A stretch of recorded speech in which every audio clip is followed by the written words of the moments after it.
안녕하세요. 설정 DJ입니다. 자, 이번 시간부터는요, 이제 시즌3를 시작합니다. 저번 시간까지는 이제 포토 센서를 이용해서 워크가 있는지 없는지를 감지를 하는 그런 장치를 설계를 했죠. 그래서 기기를 설계를 하면서 우리가 적용을 해야 되는 내용들이 있었습니다. 그 중에서 저번 시간 시즌2에 대한 내용이 7번 항목이었죠. 7번 항목이었습니다. 워크 유무 감지 센서 적용이라는 부분이었죠. 자, 이 부분이었습니다. 그래서 시즌2에는 자, 이 부분에 7번 항목에 대한 부분을 우리가 설계를 했어요. 그래서 이 설계가 끝났죠. 끝났기 때문에 저희가 이제 설계를 해야 되는 부분들은요. 자, 다음은 이제 12번 항목입니다. 12번 항목에 대한 이 부분에 대한 내용을요. 저희는 적용을 하면서 설계를 할 거예요. 자, 그리고 위쪽에 있는 리스트 중에는요, 저희가 8번 항목 있죠. 8번 항목은 시즌1에서 설계를 했습니다만은 아직 완료가 된 건 아닙니다. 프레임 구조에 대한 부분, 베이스 프레임과 4개의 포스트, 그리고 탑 프레임에 대한 구조를 설계를 했죠. 설계를 했지만은 지금 현재 우리가 계속 설계를 하고 있는 추가를 해서 조립을 해야 됩니다, 기계에. 여러 가지의 장치들을 설계를 해서 또 조립을 해서 기계가 원하는 형태에 대한 기능을 가진 기계를 만드는 거죠. 설계를 하는 겁니다.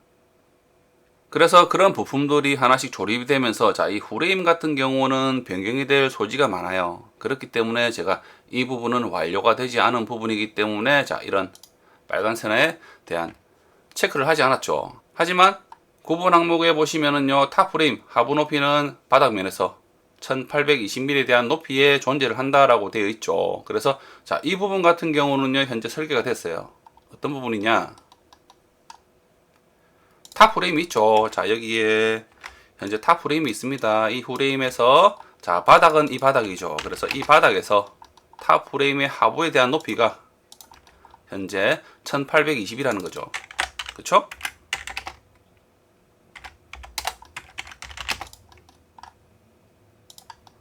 자, 이렇게 우리는 바닥면에서 높이가 1820인 높이의 이 탑 프레임이 설계가 된 거죠. 그래서 이 부분도 현재 완료가 된 부분입니다. 그렇기 때문에 9번에 대한 항목도 현재 완료가 된 거죠.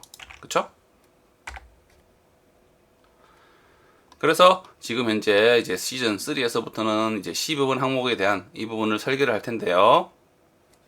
12번에 대한 항목은요, 우리가 부시를 압입을 합니다. 그래서 부시 프레스 장비죠.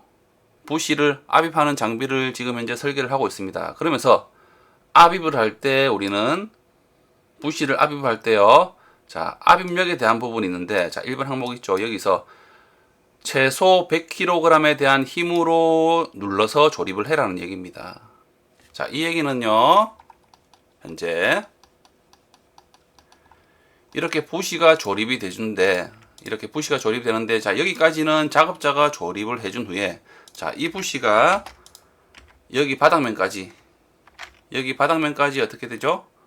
이 면이 여기에 안착이 돼야 되는 거죠. 압입이 돼야 되는 겁니다. 조립이 돼야 되기 때문에 이 부시를 눌러주는 힘이 이 부시를 조립하기 위해서 위에서 눌러주는 힘이 최소 100kg에 대한 힘을 가해라는 얘기죠. 최소라는 얘기입니다. 그쵸? 그래서 이 100kg에 대한 힘을 가했을 때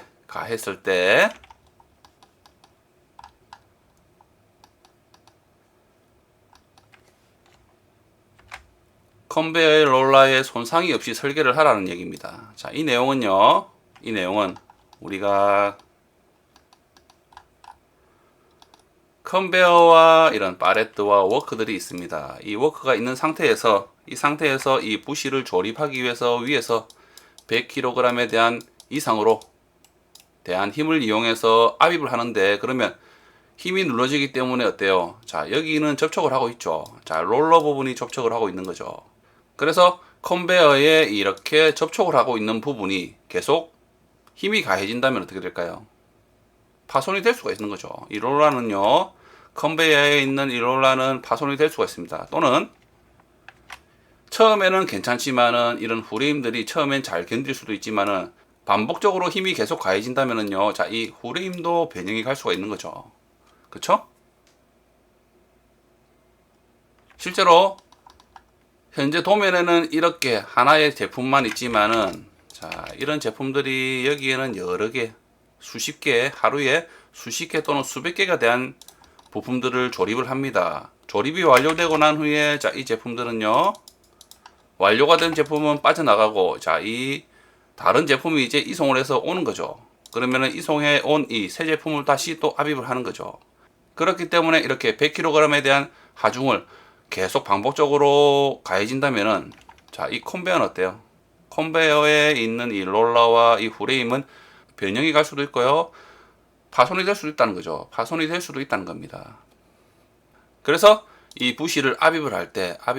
100kg에 대한 이상으로 100kg 이상으로 힘이 가해지면은 컨베어에 힘이 전달되므로 파손이 될 수도 있기 때문에 자, 이 부분을 파손 없이 설계를 해란 얘기죠. 그런 내용입니다. 그렇다면 어떻게 해야 될까요?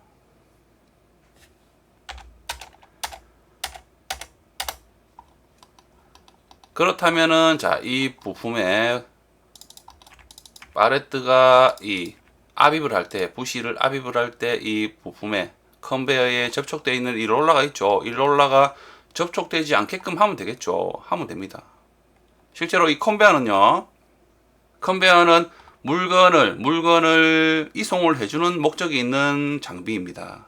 장비이기 때문에 물건을 그냥 얹혀진 상태에서 이렇게 미끄러지듯이 이송을 해주는 거죠. 이송을 해주는 그런 장치입니다. 그래서 위에서 많은 힘들이 압입을 할 시에 힘이 가해진다면 이 컨베어는요.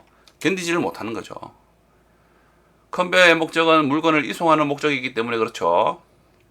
하지만 이 컨베어를 좀 더 튼튼하게 만들어서도 사용할 수 있지만은 지금 현재 이 컨베어는요. 물류만 이 파레트에 있는 이 워크만 이송을 해주는 목적이 있는 거예요.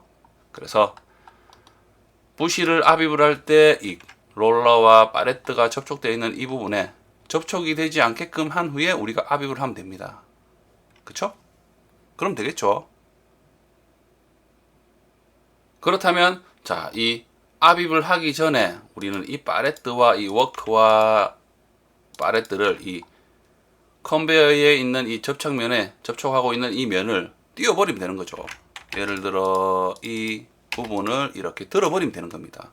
이렇게 들려진 후에 이 부분을 이제 띄운 후에 접촉이 되지 않게끔 띄운 후에 이 상태에서 우리가 위쪽에서 100kg에 대한 힘으로 조립을 한다면은 여기에는 이제 컨베어는 무리 없이 힘이 전달되지 않는 거죠.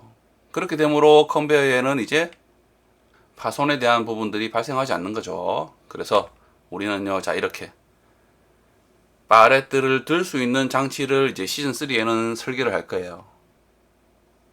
그래서 자, 이 파레트를 들 수 있는 장치의 명칭을요, 설계자에 따라 다른데, 자, 이런 부분은 명칭을, 자, 이제 시작하는 명칭은요,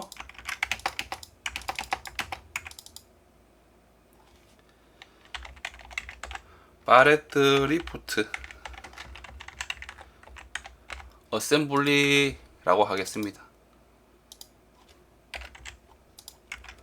파레트 리프트 장치입니다. 그래서 이번 시즌 3에서는요, 자, 이 장치, 파레트를 들 수 있는 장치를 설계를 합니다. 그리고 이런 장치를 설계를 하면서 또 구매품들도 사용을 합니다. 그래서 그 구매품도요, 당연히 그 구매품들, 사용하는 구매품도 당연히 공유를 합니다. 여러분들께. 맞죠? 그래야지만 이 설계가 같이 가능한 거죠. 여러분들이 제 영상을 보시면서 따라서 설계를 할 수 있게 되는 거죠. 그렇기 때문에 자, 이 파레트 리프트라는 명칭을 가진 장치를 설계를 하면서 필요한 또 구매품이라든지 필요한 자료들은요, 여러분들께 공유를 할 테니까요, 영상을 보시면서 한번 따라서 한번 설계를 해 보시기 바래요. 자, 그래서 자, 이번 시간에는 저희가 어떻게 이제 시즌 3는 어떻게 설계를 하는지에 대한 부분을 잠깐 설명을 드렸어요. 자, 그래서 다음 시간부터 이제 파레트 리프트라는 장치를 설계를 합니다. 자, 이번 시간은요, 자, 이것으로 마치고 다음 시간부터 이제 설계를 진행하도록 하겠습니다. 다음 시간에 뵐게요. 감사합니다.